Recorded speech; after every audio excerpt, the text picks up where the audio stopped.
1 থেকে 1.5 বছর বাচ্চার জন্য এই জামাটি আমি তৈরি করেছি মাত্র 1.5 গজ কাপড় দিয়ে। আপনারা চাইলে কিন্তু এই ভিডিও দেখে একদম সহজ নিয়মে আপনারা এই জামাটি তৈরি করতে পারবেন। আর এই জামাটি তৈরি করা একদম পানির মতো সহজ করে আমি আপনাদেরকে বুঝিয়েছি। আশা করছি আপনারা পুরো ভিডিওটা যদি দেখেন তাহলে আপনারাও এই সুন্দর কিউট জামাটি আপনাদের বাচ্চাদের জন্য তৈরি করতে পারবেন। হ্যালো এভরিওয়ান, আসসালামু আলাইকুম। আশা করি আপনারা সবাই ভালো আছেন। আজকে আমি আপনাদেরকে এই ভিডিওতে এই জামাটি কিভাবে তৈরি করতে হবে তা সম্পূর্ণ দেখাবো। আপনারা স্কিপ না করে পুরো ভিডিওটি দেখবেন। তা প্রথমে আমি এখানে 1.5 গজ পরিমাণে কাপড় নিয়ে নিয়েছি। আর এই কাপড়টি এখন আমি ভাঁজ খুলে নেব। আর এই কাপড়টি ডাবল ভাঁজে রেখে তারপর আমি কাটিং করব, যাতে আপনাদের একদম বুঝতে সহজ হয়। আর এই ভিডিওতে কিন্তু আমি আপনাদেরকে একদম পানির মতো করে বুঝিয়েছি কিভাবে আপনারা এই জামাটি কাটিং করবেন এবং সেলাই করবেন। তাই এখানে কিন্তু কাপড়টি ডাবল ভাঁজে আছে। আমি আপনাদেরকে কিভাবে দেখাচ্ছি দেখেন, একদম সহজ নিয়মে। এই কাপড়টি কিন্তু ডাবল ভাঁজে আছে। প্রথমেই আমরা বুকের যে পার্ট সেই পার্টটা কাটিং করে নেব। আর এখানে আমরা মেজারমেন্ট কিভাবে বের করব আপনারা দেখেন, খেয়াল করে দেখবেন। এখানে 2 ইঞ্চি হবে হাতার মাপ, আর 4 ইঞ্চি হবে নিচে কুচির মাপ। 6 ইঞ্চি বাদ দিয়ে তারপর আমি এই জামার ঝুল হবে 19 ইঞ্চি। তাহলে আমি যদি 19 ইঞ্চি থেকে 6 বাদ দিই তাহলে আর থাকবে 13 ইঞ্চি। 13 ইঞ্চিতে একটি দাগ দিয়ে আমি আরও 2 ইঞ্চি বেশি করে নিয়ে নেব সেলাই করার জন্য। এখানে অবশ্যই আপনারা 2 থেকে 1.5 ইঞ্চি বেশি করে নিয়ে নেবেন। তাই এখানে কিন্তু আমি 13 দুগুণে 26 ইঞ্চি নিয়ে নেব, এই যে ডাবল পার্ট করে। আপনারা খেয়াল করে দেখবেন, এখানে কিন্তু আমি 13 দুগুণে 26 ইঞ্চি আর সেলাইয়ের জন্য 2 ইঞ্চি করে 4 ইঞ্চি, মোটমাট এখানে 30 ইঞ্চি কাপড় আমি নিয়ে নিয়েছি। তা আমি এই কাপড়টিকে কাটিং করে তারপরে দেখেন এই কাপড় থেকে কিন্তু আমি আরও 10 ইঞ্চি পরিমাণে কাপড় সাইড থেকে কাটিং করে নেব। কাপড়টাকে এভাবে ভাঁজ করে দিয়ে তারপর এখান থেকে আমি 10 ইঞ্চি কিংবা 9 ইঞ্চি কাপড় আলাদা করে নেব। এই কাপড় থেকে কিন্তু আমরা হাতা বের করব। আর এখন এখান থেকে যে আমরা কাপড় কাটিং করে আলাদা করে নিয়েছি, মাঝখান থেকে এই কাপড় থেকে আমরা ভাগ করে নেব। এইটা হচ্ছে আমাদের বুকের যে পার্ট, সেই পার্টের কাপড়টা আমাদের কাটিং করা হয়ে গেছে। এখন একদম সহজ দেখেন, এইখানে যে কাপড়টুকু আছে এই কাপড়টুকু কিন্তু একদম মাপ মতোই আছে আমাদের কুচির জন্য। তো এখানে আমরা কুচি দেব 4 ইঞ্চি আর সেলাইয়ের জন্য নেব 1 ইঞ্চি, 5 ইঞ্চি। তাহলে এখান থেকে আমরা 4টা পার্ট বের করব। যত কুচি বেশি দেব তত কিন্তু কুচি ঘন হবে এবং দেখতে অনেক সুন্দর দেখা যাবে। তো এই কাপড়টাকে ডাবল ভাঁজে কিন্তু ছিল, তারপরেও আমি আবার আরেকটি ভাঁজ দিয়েছি। মোটমাট এখানে 4 ভাঁজ আছে। তো এই 4 ভাঁজ করে আমি মাঝখান থেকে কাটিং করে নিয়েছি। এখানে 10 ইঞ্চি কাপড় আছে, এখানে আমি আবার আরেকটি ভাঁজ দিয়ে নিয়েছি। তারপর মাঝখান থেকে আবার আরেকটি কাটিং করে নিয়েছি। এখানে মোট 4টি পার্ট বের হবে। আপনারা খেয়াল করে দেখবেন, ভিডিওটা বোঝার চেষ্টা করবেন। আপনারা স্কিপ করলে কিন্তু কিছুই বুঝতে পারবেন না। তো এই যে দেখেন, আমি 9 ইঞ্চি বা 10 ইঞ্চি কাপড় যে কাটিং করে আলাদা করে রেখেছিলাম, এই কাপড়টা ডাবল ভাঁজে আছে। এখান থেকে আমি ঠিক এইভাবে 4 ভাঁজে ভাঁজ দিয়ে নেব। এটা হচ্ছে আমাদের হাতার কাপড়। জামাটা একেবারেই সহজ কাটিং করা, আপনারা একটু খেয়াল করে দেখবেন। এখানে আমি যেহেতু এলাস্টিক জয়েন করব, প্রথমে 1/2 ইঞ্চি বাদ দিলাম, তারপরে 1 ইঞ্চি বাদ দিলাম এলাস্টিকের জন্য।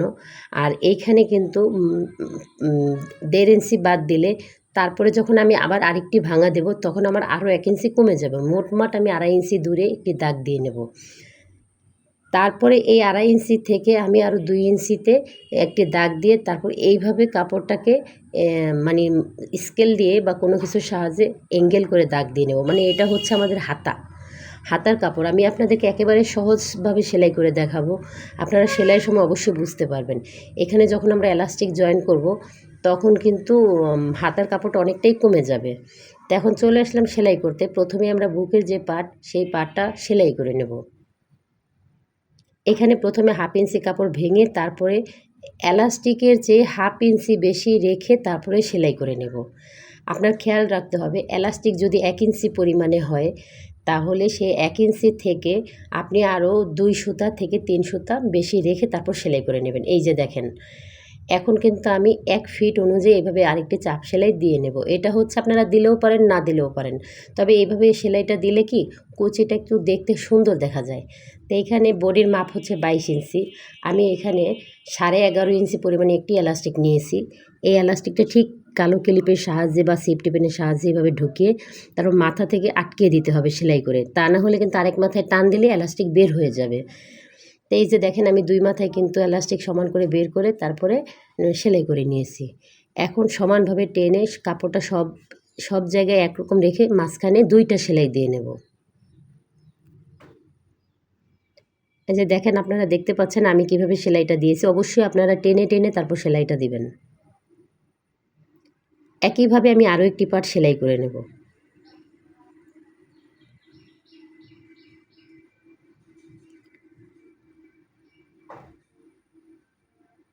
তাই এইভাবে সেলাই করে এলাস্টিক ভরতে কিন্তু একেবারেই সহজ, এবং জামাটির কোয়ালিটিও অনেক সুন্দর হয়, ফিনিশিংও অনেক সুন্দর হয়। আর আপনারা যদি এলাস্টিক সহ একেবারে সেলাই করতে যান তাহলে কিন্তু আপনাদের কষ্টও হবে, সময়ও বেশি লাগবে, এবং দেখতেও কিন্তু তেমন একটা ফিনিশিং ভালো আসবে না। তা আপনারা এইভাবে ট্রাই করে দেখবেন যে আপনাদের কাছে পানির মতো সহজ মনে হবে। এই যে আমি একইভাবে এলাস্টিকটা ভরে নিচ্ছি, তারপরে এইভাবে মাথাটায় আমি সেলাই করে আটকে দিচ্ছি।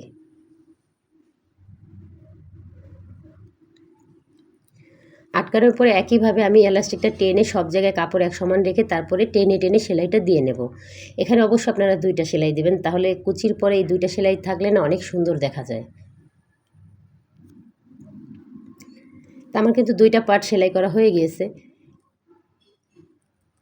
এখন আমি যে কুচির কাপড়টা আছে এই কুচির কাপড়গুলো সেলাই করে নেব।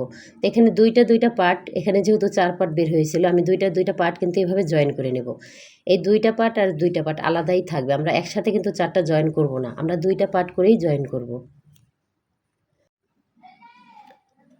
তারপরে এই যে এক ভাঁজে হাফ ইঞ্চির চেয়ে একটু কম এক ভাঙা দিয়ে কিন্তু এভাবে চিকন করে সেলাই দিয়ে নেব।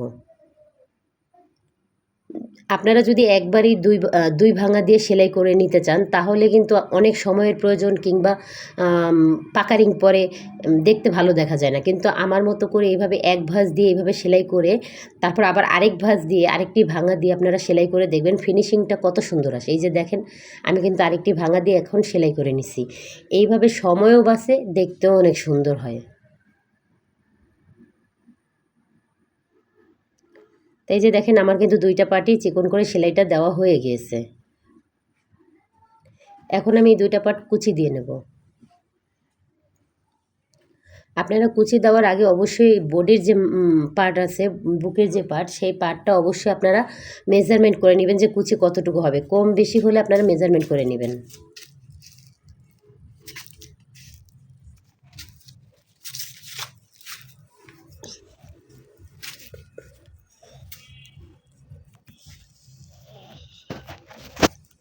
আমি কিন্তু 2টা পার্টই কুচি দিয়ে নিয়েছি। এখন বডির পার্টের সাথে আমি জয়েন করে নেব সুন্দর করে। অবশ্যই সেলাইয়ের উপরে সেলাইটা দিবেন, তাহলে অপর পাশ থেকে যখন আপনারা কুচিটা উল্টানো হবে তখন কিন্তু সেলাইটা দেখা যাবে না।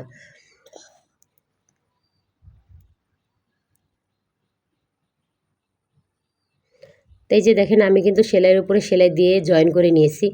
এখন এইভাবে উল্টিয়ে আমি 1 ফিট অনুযায়ী একটি চাপ সেলাই দিয়ে নেব।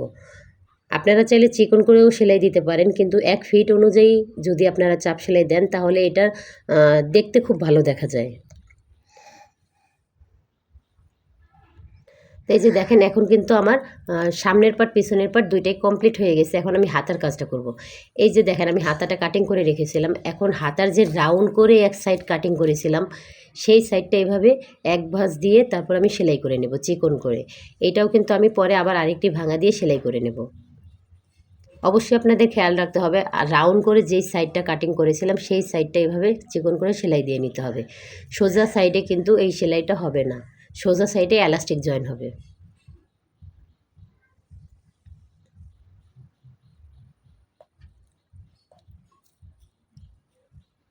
তো এই যে দেখেন, আমি কিন্তু চিকন করে সেলাইটা দিয়ে নিয়েছি।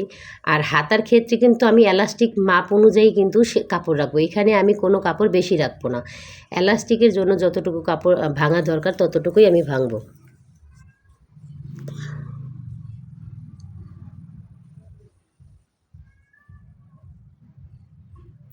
তো এই যে 2টা হাতায় কিন্তু আমি একইভাবে সেলাই করে নিয়েছি।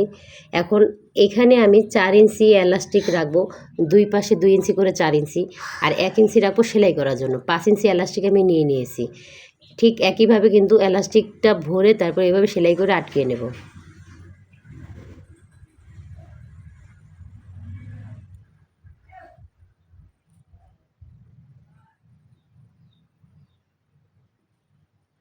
তো এই যে দেখেন, আমি কিন্তু এখানেও 2টা সেলাই দিয়ে নেব। অবশ্যই আপনারা হাতা থেকে ভালোভাবে টেনে তারপরে সেলাইটা দিবেন, তাহলে কিন্তু কাপড়টা সব জায়গায় এক সমানভাবে বসবে। আর যদি আপনারা একটু লুজ দেন তাহলে কিন্তু কাপড়টা কুচিটা কম বেশি হবে। দেখেন হাতাটা কত সুন্দর হয়েছে দেখতে। দুইটা হাতে আমি একইভাবে এলাস্টিকটা ভরে নেব। আপনারা চাইলে কিন্তু এটা আরও কম বেশি মাপ মানে ছোট বড় মেজারমেন্টে তৈরি করতে পারেন এই জামাটি। এই জামাটি কিন্তু 1 থেকে 10 বছরের বাচ্চাদের জন্যও বানানো যায়। আর আপনারা কত বছরের বাচ্চাদের জন্য বানাতে চাচ্ছেন অবশ্যই কমেন্ট করবেন। আমি কমেন্টে রিপ্লাই দিয়ে বলে দেব যে কতটুকু বাচ্চার জন্য কতটুকু কাপড় প্রয়োজন হবে। আর আপনারা যারা আমার এই ভিডিও পুরোটা দেখছেন তাদেরকে অসংখ্য ধন্যবাদ। আর আমার চ্যানেলটা যারা সাবস্ক্রাইব করেছেন তাদেরকে অসংখ্য ধন্যবাদ। যারা এখনও আমার চ্যানেলটি সাবস্ক্রাইব করেননি, এই ভিডিও দেখে যদি আপনাদের সামান্য পরিমাণে উপকার হয়, আপনারা যদি এই কাজটি শিখতে পারেন, তাহলে অবশ্যই আমার চ্যানেলটি সাবস্ক্রাইব করে দেবেন। তো এইখানে দেখেন, এইখানের মেজারমেন্টটা আপনারা অবশ্যই ফলো করবেন। এখানে কিন্তু আমি 1.5 ইঞ্চি এখানে কাপড়টি আমি ডাবল ভাঁজ দিয়ে তারপরে 1.5 ইঞ্চি দূরে একটি মার করে নিয়েছি। আর এই মার থেকে কিন্তু আমি হাতাটা এইভাবে জয়েন করে নিচ্ছি।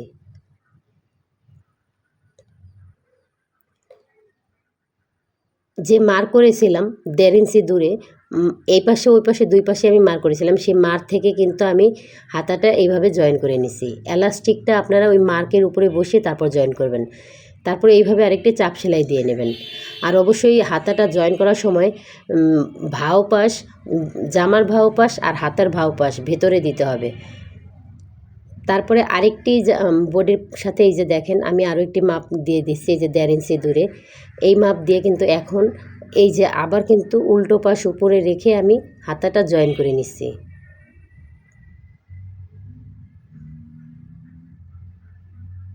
আর এইখানে কিন্তু হাতাটা জয়েন করবেন, ওই যে 1/2 ইঞ্চি কুচি ছিল সেই কুচির উপরের সেলাই থেকে কিন্তু আপনারা হাতাটি জয়েন করবেন। তারপর এইভাবে চাপ সেলাই দিয়ে নেবেন।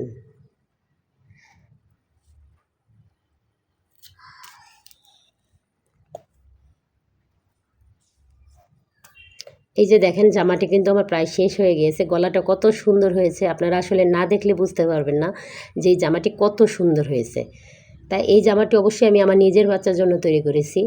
আর এই জামাটি পরানোর পর আমার ছোট্ট পরীটাকে অসম্ভব সুন্দর লেগেছে।